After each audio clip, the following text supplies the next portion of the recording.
This is Dr.RED Panda. There's a joke that goes, during World War II, there was one country that didn't join the Allies but played a major role in defeating Germany. That country was Italy. Hey everyone, Dr.RED Panda here, and today we're going to take a closer look at the quirky Italian army during World War II. The comedic Italian army. When people think of Italy during World War II, they often imagine a series of comical and almost absurd situations. Some even believe that Italy simply surrendered after the war ended. However, what many don't realize is that after Italy surrendered in 1943, while the Allies fought for control of the Italian mainland, it was actually the German army they were fighting, not the Italians. First off, let's talk about food. For Italians, nothing is more important than food. While other countries were developing advanced weaponry, the Italians invented freeze-drying technology to preserve food, something that left the rest of the world astonished. When lunchtime came, Italians would stop fighting, and if they ran out of pasta, they would sadly retreat to the rear lines. Italy also went ahead and purchased a staggering 30 million tons of black tea from all over the world. In fact, during the war, there was more tea in the enemy's supplies than there was meat. This truly shows how serious the Italians were about their tea. Not only do Italians eat well, but even prisoners of war are treated decently. There's a story about a British pilot who was captured by the Italian army. That evening, the British officer was served a lavish dinner: appetizers, red wine, pasta, and steak.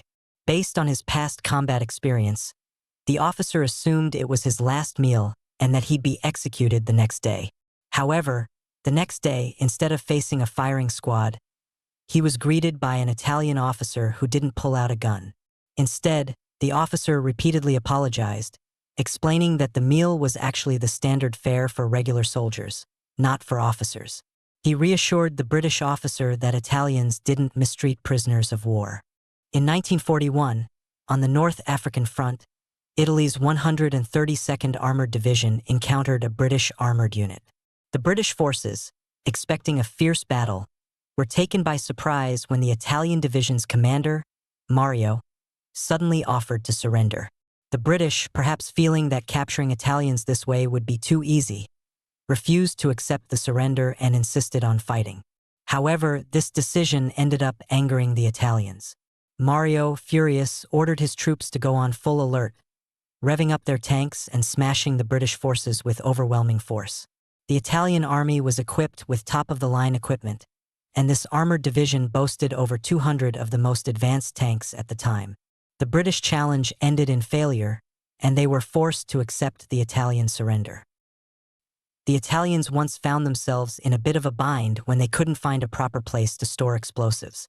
Figuring that churches were probably safe from enemy fire, they decided to stash over 100 tons of explosives in the San Nazaro church right in the heart of the city. Well, wouldn't you know it, the church's bell tower was struck by lightning, and the entire city went up in flames. Talk about a holy disaster. At one point, Italy's military got so bad that they couldn't even beat African tribesmen armed with bows and arrows, a modern European country losing to Ethiopia. On June 30th, 1940, Italy's governor of Libya, Marshal Balba, was accidentally shot down by Italian forces during an anti-aircraft attack. Oops. Then, during Italy's invasion of Greece, Italian soldiers were terrified because they heard there were Finnish soldiers in the Greek army. Apparently, these Finnish troops had made the Italians cry like babies during the Winter War. Mussolini, hearing this, demanded that Finland pull out of Greece. Finland, after looking into it, replied that there were only 3 Finnish soldiers and 3 officers in the entire Greek army, and they were just there to help out. Mussolini, in his typical overreaction, snapped back, "I'm talking about those guys." In September 1943, during the campaign on the Italian mainland, the Allies faced almost no resistance. The strongest opposition came from a leopard that had escaped, which bit 2 American soldiers. A saying circulated among the Italian army: "We're asleep, and they must be asleep too." Then they were ambushed by the Allies at night. On the North African front, 25 British soldiers faced 10,000 Italian troops, and yet they managed to capture 8,000 prisoners, almost turning the battle into a reception operation. In Yugoslavia, a German officer asked the local villagers, "Where did you get your anti-tank guns?" The villagers casually replied, "We took them from the Italians." During the Sicily campaign, the U.S. Army dropped leaflets to Italian soldiers, promising food, water, and safety if they surrendered while holding the leaflet. The next day, many Italian soldiers showed up to surrender, some even coming to confirm whether the offer was legitimate. After receiving reassurance, they eagerly joined the surrendering ranks. Not long after, 2 more Italian soldiers arrived with leaflets, telling the Americans that more than 60 men in their unit wanted to surrender but lacked leaflets and were afraid of being turned away. The Americans, in response, gave them a large stack of leaflets to distribute.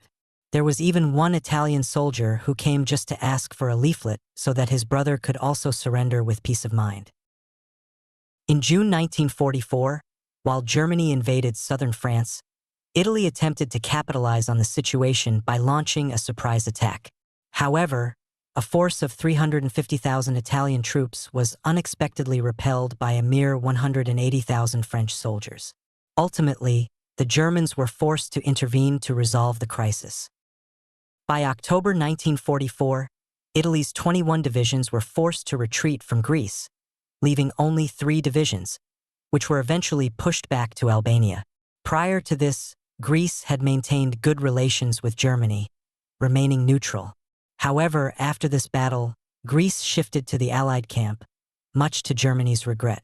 In April of the following year, German forces invaded Greece, and after 24 days of fierce fighting, Greece surrendered in Athens.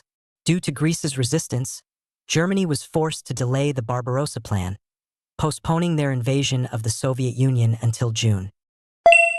Are all of the above true? Italy's brave feats in World War II have long been a favorite topic for comedians and joke makers. But here's the real question: how much of it is actually true? Today, let's set aside the absurd rumors that sound like they came straight from a Monty Python script and take a look at Italy's real performance in the war. To be honest, Italy's performance in World War II wasn't exactly impressive. Some of their actions even make you wonder if they were playing a friendly match.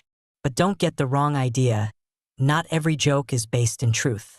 Often, it's a mix of 30% fact, 70% imagination, and countless embellishments from online users. So, which of these stories are real events, and which are just historical spaghetti jokes? Let's uncover the truth.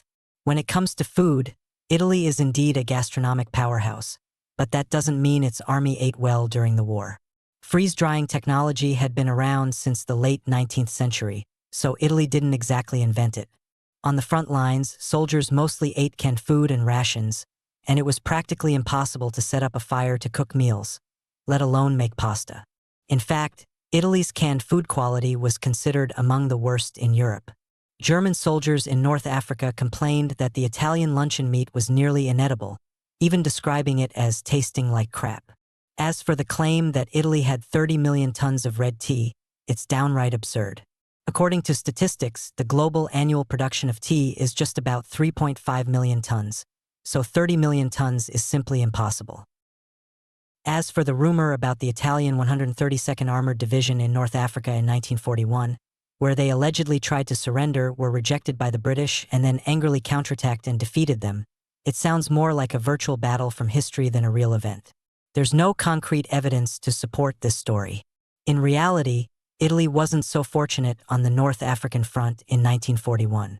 The British had already taken the strategic initiative, and while the Italian armored forces had some minor successes in individual battles, their overall strength, compared to the British armored units, was like facing heavy tanks with pocket knives.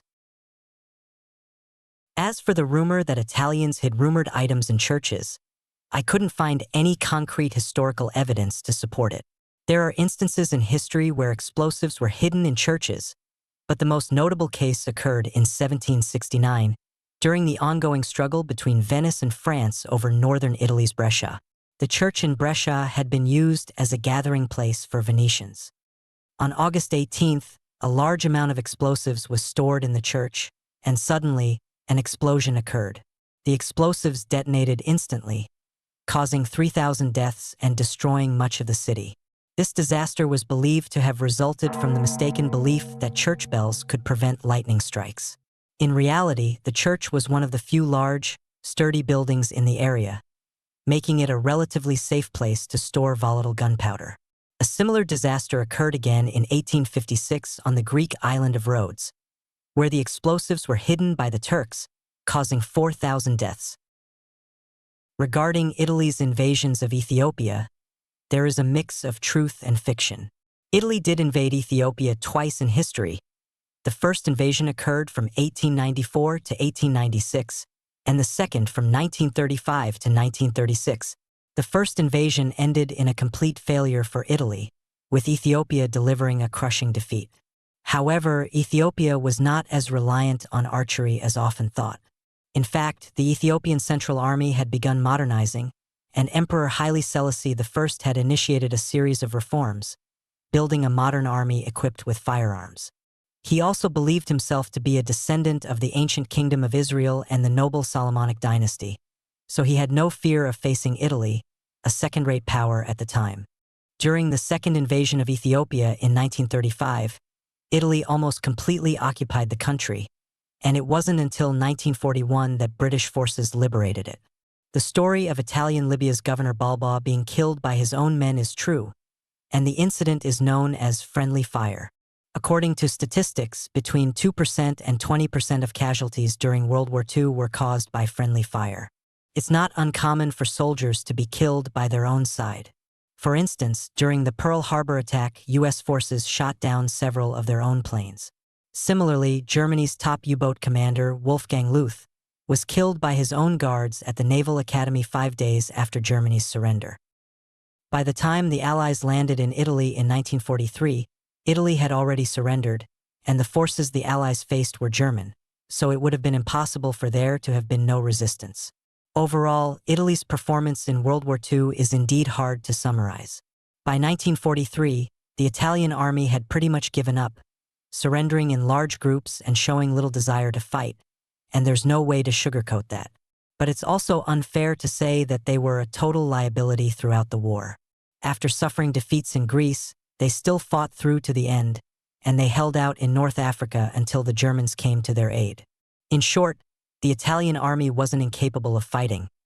It's just that whenever the real fighting started, it always seemed like they wanted to get back home and eat pasta more than anything else. And that's a wrap for this episode of the video. I'm DR.RED Panda. If any of you have your own perspectives, or if you think there are any errors in the video, feel free to leave a comment in the discussion section. If you found this video helpful, don't forget to subscribe and give it a thumbs up. Until next time, take care.